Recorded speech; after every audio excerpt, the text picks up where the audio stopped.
الحمد لله رب العالمين والصلاة والسلام على سيد الأنبياء والمرسلين وعلى آله وصحبه أجمعين أما بعد فأعوذ بالله من الشيطان الرجيم بسم الله الرحمن الرحيم ظهر الفساد في البر والبحر بما كسبت أيدي الناس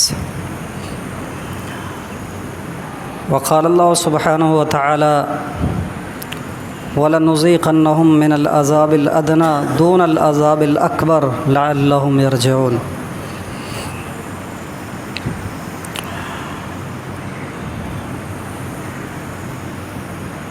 صدق اللہ العظیم۔ میرے محترم بزرگوں اور معزز دینی بھائیوں، اللہ تعالیٰ نے دنیا کے اندر ہمیں بے مقصد نہیں بھیجا ہے۔ دنیا میں کوئی بھی کام ہم کرتے ہیں، چاہے چھوٹا ہو یا بڑا ہو، اس کا کوئی نہ کوئی ضرور مقصد ہوتا ہے۔ تو اتنی بڑی کائنات کو اللہ تعالیٰ نے بنایا تو ظاہر سی بات ہے اس کو بے مقصد نہیں بنایا۔ ہمیں اور آپ کو دنیا کے اندر بھیجا اللہ تعالیٰ نے، ہمیں بے مقصد نہیں دنیا کے اندر بھیجا۔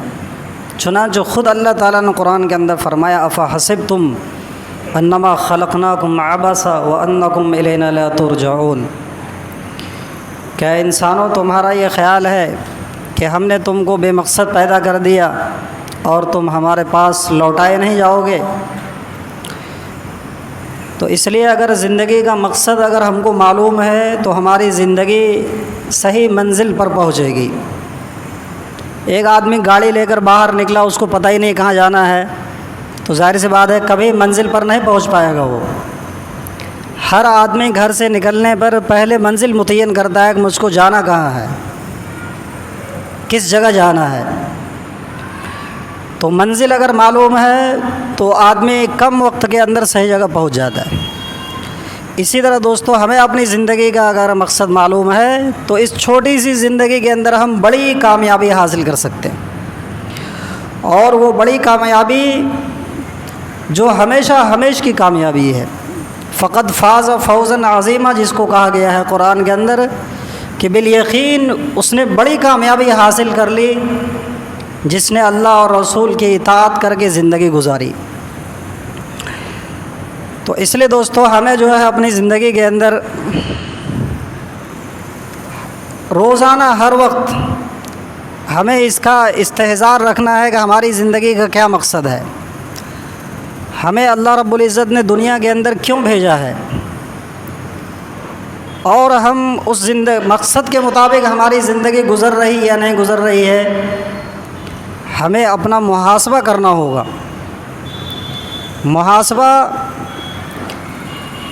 محاسبہ عربی کا لفظ ہے، محاسبہ اپنا حساب کرنے کو بولتے ہیں۔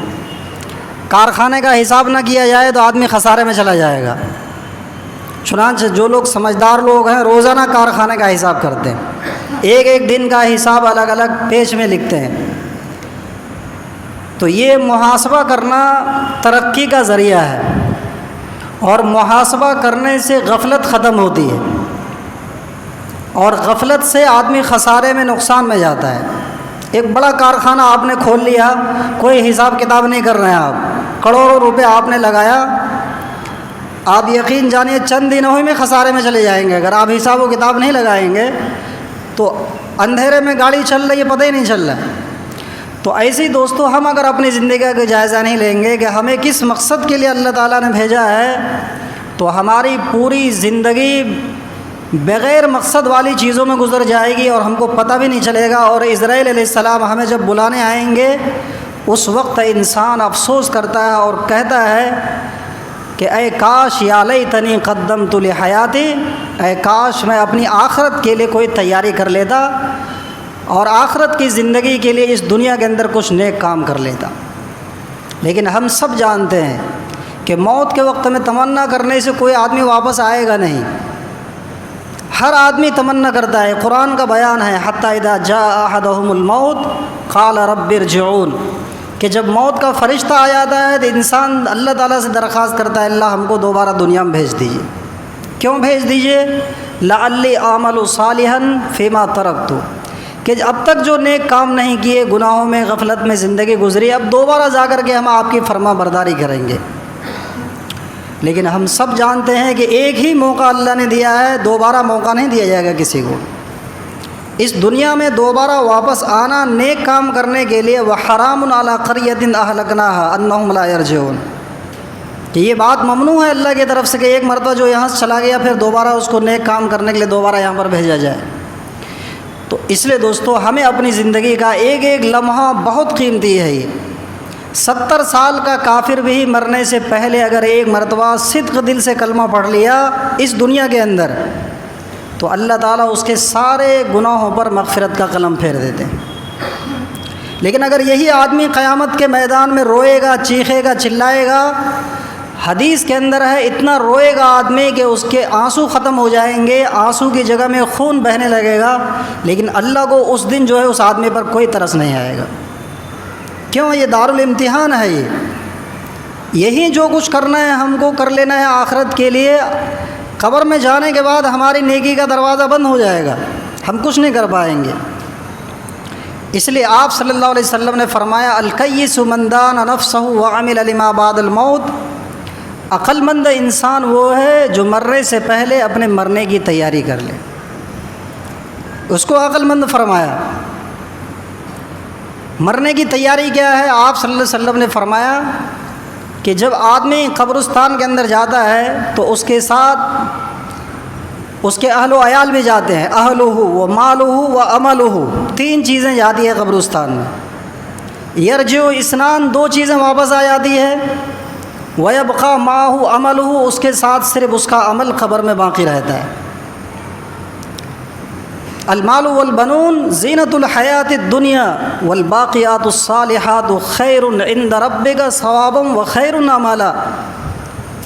فرمایا کہ مال اور اولاد یہ دنیاوی زندگی کی رونق ہے، یہ ہمیشہ باقی رہنے والی چیز نہیں ہے۔ باقی رہنے والی چیز تو نیک عمل ہے۔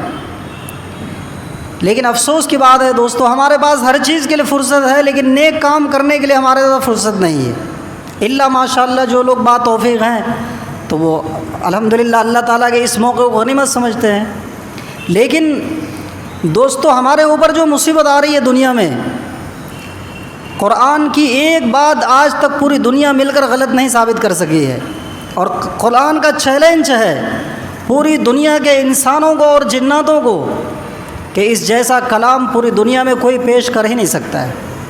لو اجتمعت الانس والجن علی ان یاتوا بمثل هذا القرآن لا یاتون بمثلہ۔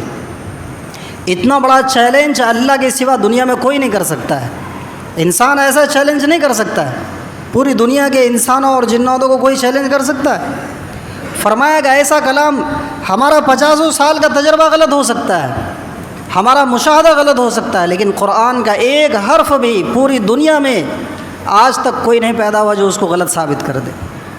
ما کان ھذا القرآن ان یفترى من دون اللہ، قرآن کوئی تراشی ہوئی بات نہیں ہے، کوئی ناول نہیں ہے، کوئی قصے کہانی کی کتاب نہیں ہے، یہ اللہ کی طرف سے ہے۔ یہ تنزیل الکتاب لا ریب فیہ من رب العالمین، کہ یہ اللہ کی طرف سے نازل کردہ ہے یہ۔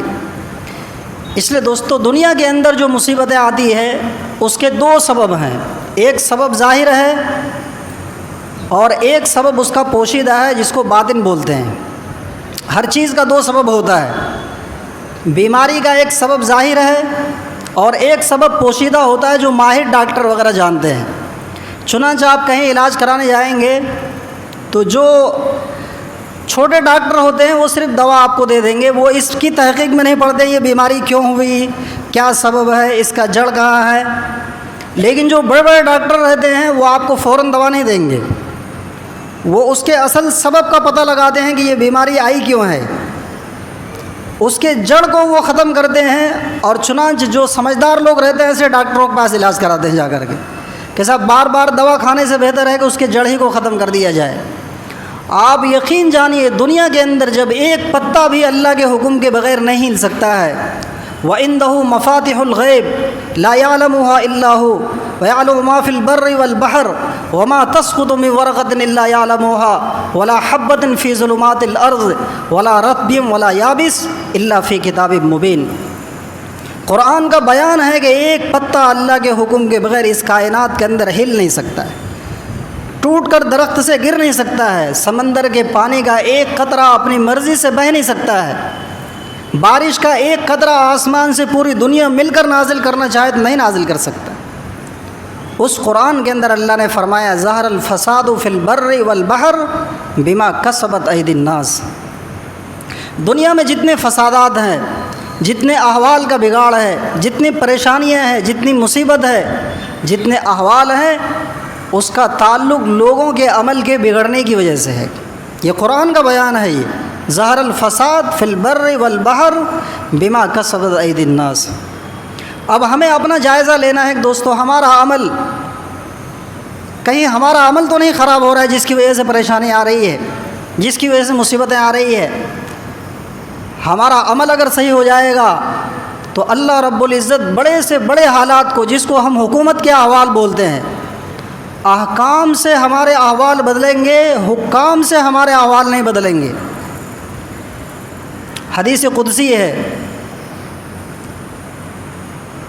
فرمایا ایما قوم کانوا علی طاعۃ جعلت الملوک علیہم رحمہ، کہ جو قوم بھی اللہ کی فرما برداری پر، اطاعت پر ہوتی ہے، بادشاہ کو اللہ تعالیٰ اس قوم کے حق میں رحمت بنا دیتے ہیں۔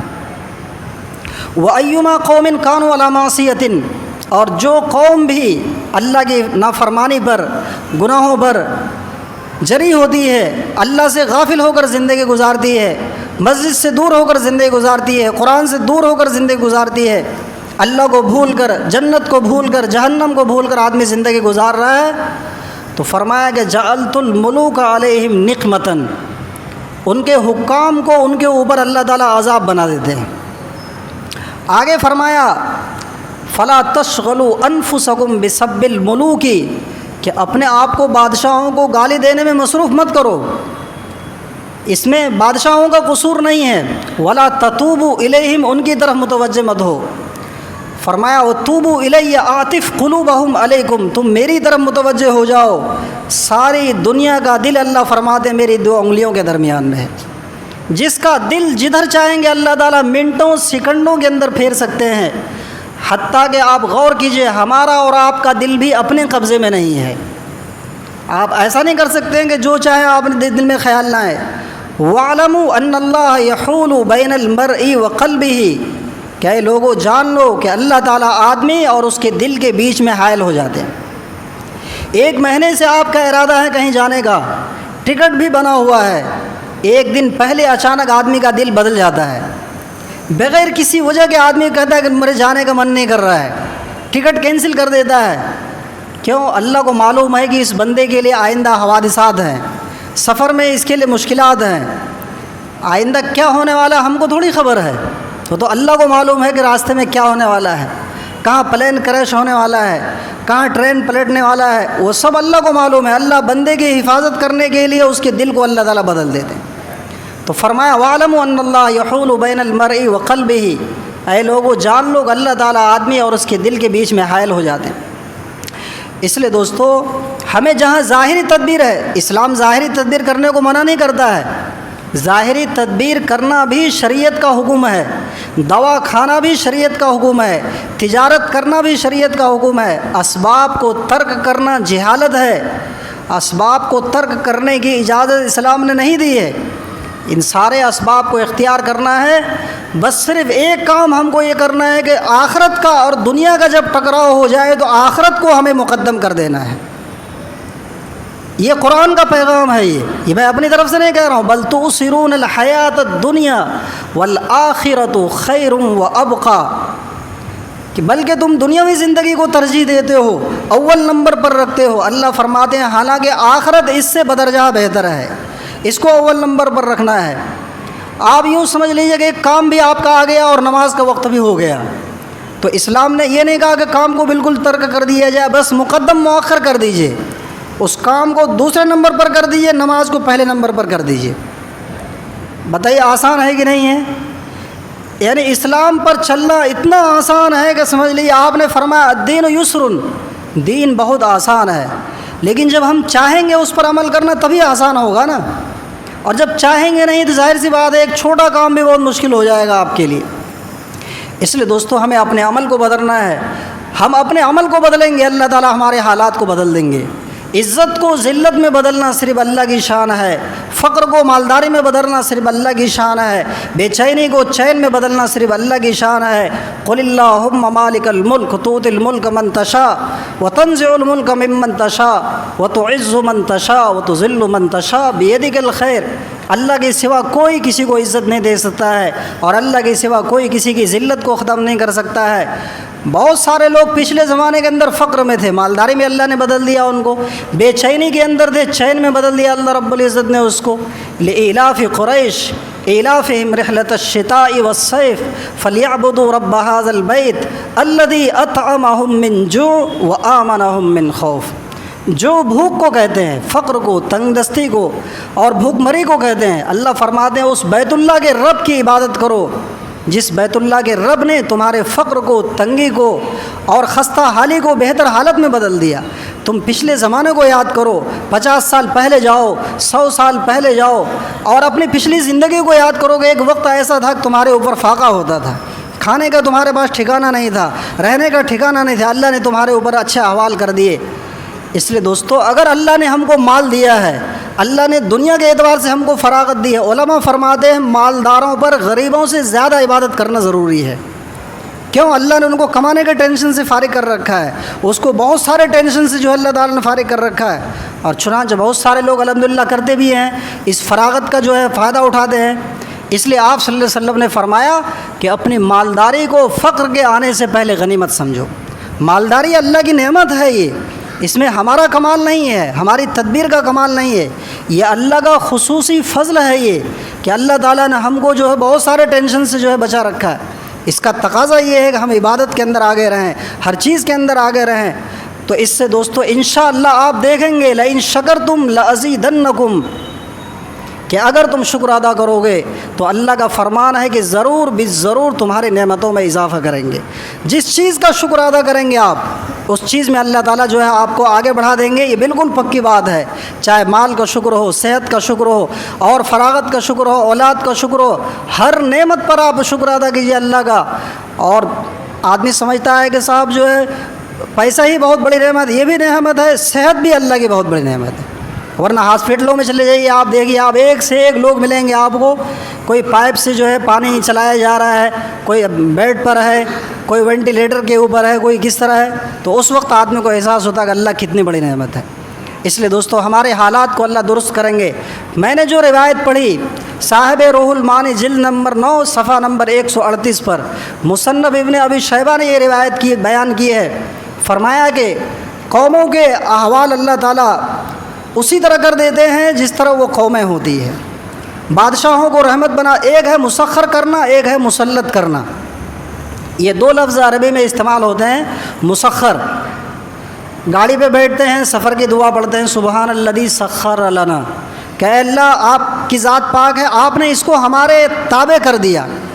گاڑی کو اگر ہمارے لیے اللہ مسخر نہ کرے تو ہم سفر سے واپس نہ آ پائیں، صحیح سالم ہم واپس نہ آئے۔ وہ تو اللہ تعالیٰ اپنی حفاظت میں گاڑی کو چلاتے رہتے ہیں کہ ہم منزل پر پہنچ جاتے ہیں۔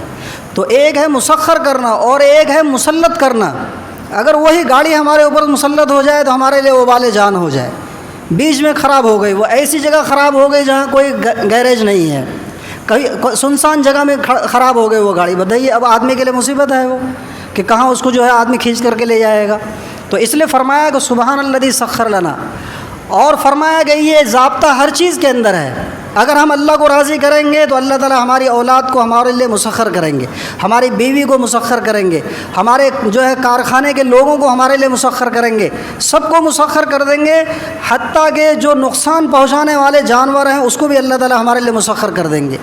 یہ اللہ کا ضابطہ ہے یہ۔ اور اگر اللہ ناراض ہو جاتے ہیں تو نفع پہنچانے والی چیز کو بھی اللہ مسلط کر دیتے ہیں۔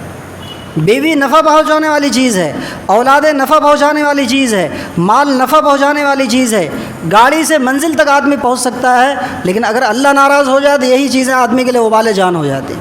اس کو فرماتے ہیں مسلط کرنا۔ اس لیے دوستو ہمیں اپنی زندگی کو بدلنا ہے، اپنے طرز کو بدلنا ہے۔ فرمایا وَلَنُذِيقَنَّهُم مِّنَ الْعَذَابِ الْأَدْنَىٰ دُونَ الْعَذَابِ الْأَكْبَرِ لَعَلَّهُمْ يَرْجِعُونَ۔ انسانوں پر چھوٹے حالات ہم ڈالتے ہیں، پریشان کرنے کے لیے نہیں، ذلیل کرنے کے لیے نہیں۔ اللہ سے زیادہ محبت کون کر سکتا ہے اپنے بندے سے؟ محبت کی مثال میں ماں کو پیش کرتے ہیں، ماں کا خالق بھی اللہ تعالیٰ ہے، بچے کا خالق بھی اللہ تعالیٰ ہے، ان دونوں کے دلوں میں محبت بھی پیدا اللہ تعالیٰ کرنے والے ہیں، تو اللہ اپنے بندے سے کتنی محبت کرتے ہوں گے۔ فرمایا چھوٹے احوال آتے ہیں تاکہ انسان غفلت سے، نافرمانی سے، مسجد سے دور ہونے کی زندگی سے، بے حیائی سے اور غفلت سے جو ہے آدمی نکل کر اللہ کی طرف متوجہ ہو جائے، لعلہم یرجعون، تاکہ لوٹ کر آدمی اللہ کی طرف آئے۔ چھوٹے بچے کو بھی دیکھیے والدین کتنی محبت کرتے ہیں، لیکن پڑھنے اگر نہ جائے تو اس کو قمچی سے جو ہے مدرسہ پہنچا دے۔ تو یہ بچے کو قمچی سے مارنا یہ کوئی سمجھ لیجیے عذاب نہیں ہے، والدین اس کو جو ہے سزا دینا نہیں چاہتے بلکہ اس کی پوری لائف کو صحیح کرنا چاہتے ہیں۔ کیوں؟ ابھی پڑھے گا نہیں، جاہل رہ جائے گا، زندگی بھر پریشان رہے گا، اس لیے اس کو جو ہے نہ چاہتے ہوئے بھی اس کو مکتب کی طرف لے جاتے ہیں۔ اس لیے دوستو ہمیں اپنی زندگی کو درست کرنا ہے، ہمیں اپنی زندگی کے اندر جو بھی نعمتیں ہیں وما بکم من نعمت فمن اللہ، چاہے مال ہو، اولاد ہو، کارخانہ ہو، کاروبار ہو، سب یہ اللہ کی طرف سے ہے۔ اس کو اللہ کا خصوصی انعام سمجھنا چاہیے اور آخرت کی تیاری کا اس کو ذریعہ بنانا چاہیے۔ جیسے دنیا کی ضروریات پوری کرنے کے لیے ہم اس کو استعمال کرتے ہیں، ایسی آخرت کے لیے بھی اس کو استعمال کرنا چاہیے۔ اللہ رب العزت دوستو ہم کو اس مختصر سی زندگی میں اعمال صالحہ کرنے کی توفیق عطا فرمائے۔